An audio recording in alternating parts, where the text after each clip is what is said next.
saat sakaratul maut pahala itu ditampakkan. Jadi pahala itu bukan sekarang, pahala itu saat kita pulang. Nanti begitu akan meninggal ditampakkan itu, ya, pahala yang telah kita kerjakan itu dalam bentuk amal yang diridhoi oleh Allah. Makanya orang-orang yang rajin beramal saleh, ya, hasanahnya banyak, itu hidupnya tenang. Karena dia merasa tenang, jiwanya pun tenang. Ketika pulang pun dia berada dalam ketenangan. Itu yang menjadikan dia kadang senyum. Ada orang yang akan meninggal itu senyum. Dia sedang baca Quran, ada yang sedang duduk, ada yang sedang ngaji, ada yang sedang sholat. Saking tenangnya, panggilannya pun tenang. Quran surah 89 ayat ke-27 sampai ayat 30. Ya ayyatuhan nafsul mutmainnah, hai jiwa-jiwa yang tenang, irji'i ila rabbiki radiyatan mardiyah, cepat pulang, aku sudah ridha dengan amalmu, engkau pun akan ridha dengan pemberianku. Fadkhuli fi ibadi, masuk golongan hambaku. Ibad itu jama' dari kata abdun. Abdun itu adalah nama bagi hamba yang senantiasa memperbanyak ibadah. Ketika dia ibadah punya hasanat, maka dikonfirmasi saat pulangnya, ditampakkan hasanatnya, ditampakkan hasil pahalanya.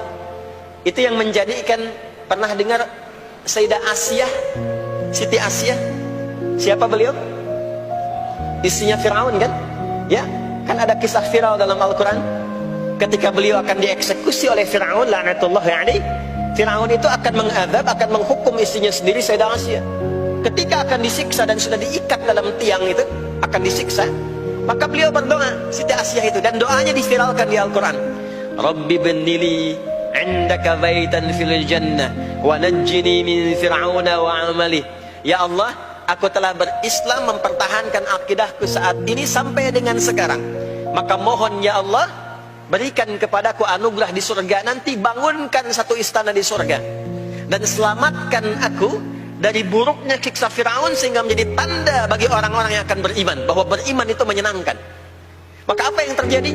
Saat sakaratul maut itu ditampakkanlah oleh Allah istana di surganya, maka dia tersenyum. Dalam senyum itu Fir'aun kan gak ada imannya, jadi gak ada koneksinya. Maka mulai menghardik, kata Fir'aun, ini perempuan mau dieksekusi kok malah senyum. Dia nggak tahu kalau dalam keadaan itu surganya sedang ditampakkan, istananya ditampakkan. Maka meninggallah beliau dalam keadaan sedang menatap istana surganya, ya, dan berhasil wafat dalam husnul khatimah. Dan Fir'aun tidak mencelakai, tidak menghukum, tidak menyiksa beliau itu kecuali dalam keadaan sudah wafat, ya, dia tak terasa lagi. Nah, itulah orang-orang yang saleh, orang-orang yang punya banyak hasanah, ditampakkan sakaratul mautnya, lalu dihisab, nanti baru dikonfirmasi. Maka sekarang diberitakan sebagai ilmul yaqin, saat sakaratul maut diperlihatkan sebagai ainul yaqin, saat masuk nanti ke surga dirasakan sebagai haqqul yaqin. Maka ada ilmul yaqin, ainul yaqin, haqqul yaqin. Itulah yang menjadikan kita sering berdoa supaya semua kegiatan dunianya menjadi hasanah, dan di akhirat dikonfirmasi lagi hasanahnya. Ada di Al-Baqarah surah kedua di ayat ke-201. Wa minhum may yaqulu rabbana atina fid dunya hasanah wa fil akhirati hasanah wa qina adzabannar. Nah, perbuatan hasanah yang pertama itu salat. Jadi ketika kita salat ada pahala. Pahala itu urusan akhirat.